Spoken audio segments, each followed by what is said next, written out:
Hello, good day, and welcome to a training video from us at Budget Consultants Limited. Now, our training today will be around using the construction calculator that is related to building projects, which you can find here. Now, the model that we'll be using to do a training exercise is this that you see on display, which is a 3-bedroom dwelling. As you can see from the three-dimensional presentations, it is a one-floor dwelling, which is pretty much on a flat surface. Now, in a case like this, I am going to use the info that I would look for and what I'll put in the calculator to arrive at a total. So one of the first things that I'm going to look for is the area of the project. In this case, it's saying in meters square, so it's 153 meters square. So what I'll have to do in this case is multiply the 153 by 10.76. And doing that in the calculator will give me a total of 1,646.28 square feet. Now, the other information that we need are mandatory because without them, we will not get a result. So in this particular case, I am going to use a comparable. So in the normal case, if you have a building like this and you were to get an estimate or give an estimate, one would say that them does work with a square footage price. So in this case, just say we're using 15,000 square feet, would be saying that this building would cost $24.694 million. The issue with this is that there are no conditions that are established. So with the calculator, the training is designed to allow you to think and assign conditions. So one of the first things to consider in this estimate is the height of the building.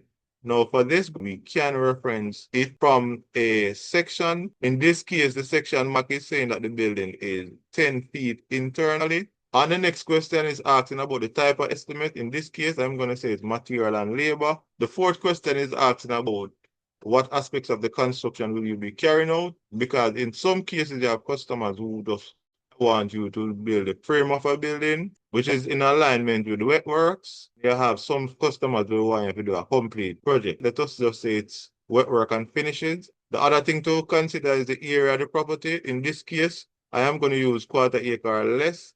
On the drawing, I could find out what the area of the property is by just looking back at the page. Number 6 is asking about finishes expectation. I'm going to go medium. In terms of the level of the building, this is a main level, similar to what's seen on the three-dimensional presentation. And the other answer will be the kind of drainage type. Now, this question I can only answer by looking at the site plan, which is here. And this case, it's saying that there's a septic, a reed bed, and an absorption pit.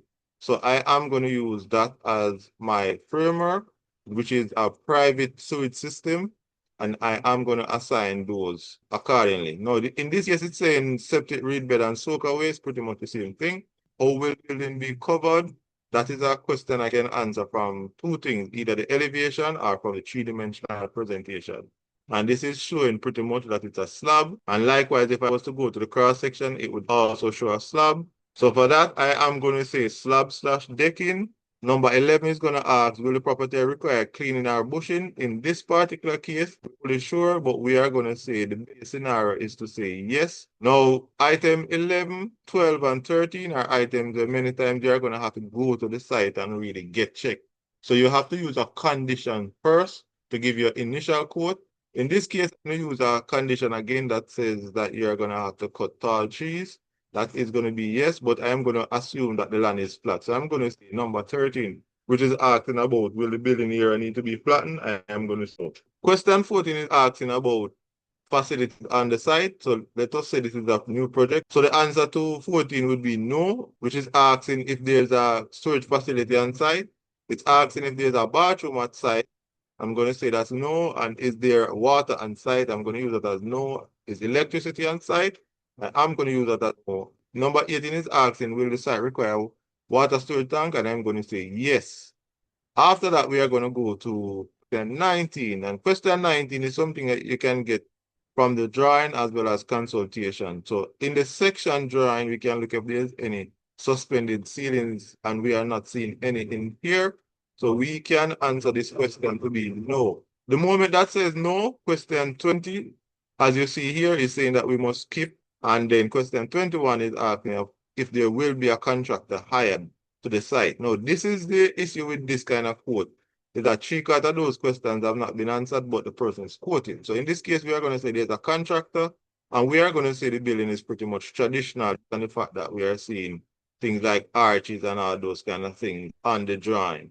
Now, after that, I'm going to say the structure are very much traditional because it's a very small building. There's nothing outside of the norm being used. It's mostly half in steel and 3/8. It's not a case that you're using 5/8, 3/4, and 1 inch. So I don't want to use any of these two to be advanced. I'm just going to use traditional. The thing that I'm going to consider is the soil type. And in this case, I'm going to say it's marlstone. Now, upon adding all of these criteria, I can come around here and get a cost for the project. And in this case, it is saying that the cost of this project should be $33.6 million.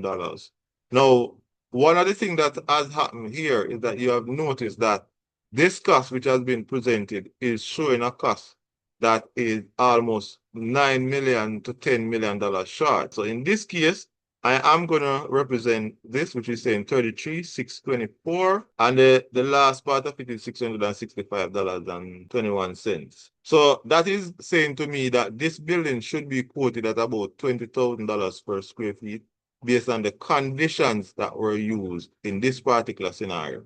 Now, there are things that can change related to a project that can change the price regardless of square footage not going up. You could have a scenario where this building was really on a private sewage or a central sewage.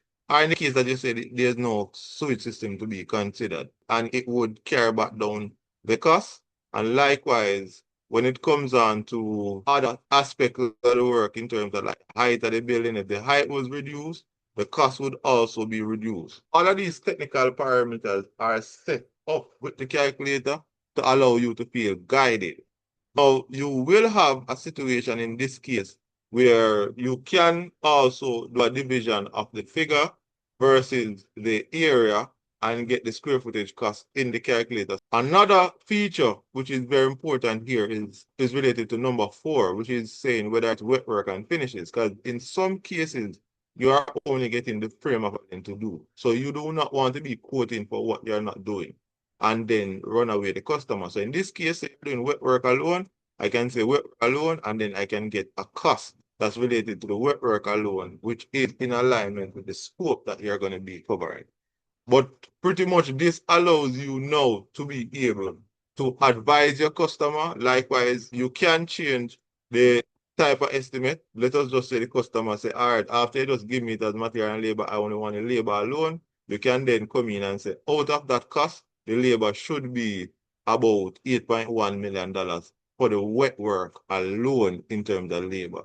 So that's the advantage of using the calculator. It allows you to answer a lot of questions very fast and keep you guided to ensure that you are not just randomly providing quotations, because you can quote this way and eventually a customer change the conditions and then you do not pick up on it fast enough and end up offering more for the same cost than you should have offered. Pretty much that's it for me. In the other video, I'll be using a different building, possibly a 2-floor or a split level, so you can see how to use the calculator in different setup. Anyway, hope you have a great day. Gonna head out. Take care.